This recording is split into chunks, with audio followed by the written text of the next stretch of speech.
Елате да оцветяваме заедно, без да ме съдите, понеже не съм оцветявала от поне 10 години. Осъзнах колко всъщност ми е трудно да оцветявам в линиите, дори когато е рисунка, която съм правила аз. Все още не знам дали го намерих за изключително терапевтично или по-скоро се изнервих на себе си, защото това е моя илюстрация, а не успях да оцветявам в линиите й.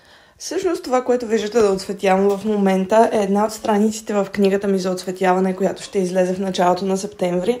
Нямаше как преди да получа всичките бройки, които съм поръчала, да не принтирам поне една страница вкъщи, за да видя как ще изглежда и как се работи върху нея.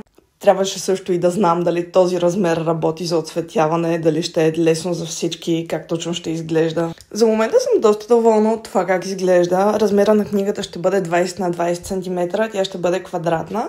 Реално ще е точно с този размер, който виждате на клипа. И още малко за книгата. Тя ще съдържа 32 илюстрации, доста подобни на тази. Абсолютно всяка една от тях е на есенна тематика.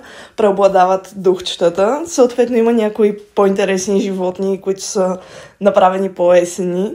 Също така съм се постарала листата на книгата да бъдат доста дебели, за да може да оцветявате с каквито поискате маркери. В случая аз оцветявам с маркерите на Lidl, които са перманентни и алкохолни, ако не се лъжа. Знам, че много съм ви хвалила тези маркери, не съм спонсорирана от Lidl, въпреки че бих искала да бъда.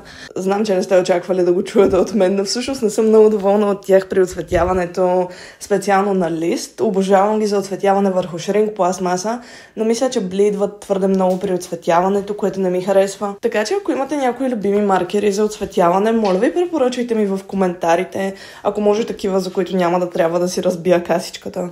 Също ако ви харесват или са ви интересни такива видеа, кажете ми в коментарите, бих се радвала да ви покажа още някои от страниците, които съм подготвила. Или ако имате някакви въпроси относно книгата, нещо, което съм изпуснала да ви кажа, също кажете ми. Както виждате, много ми се говори за тази книга.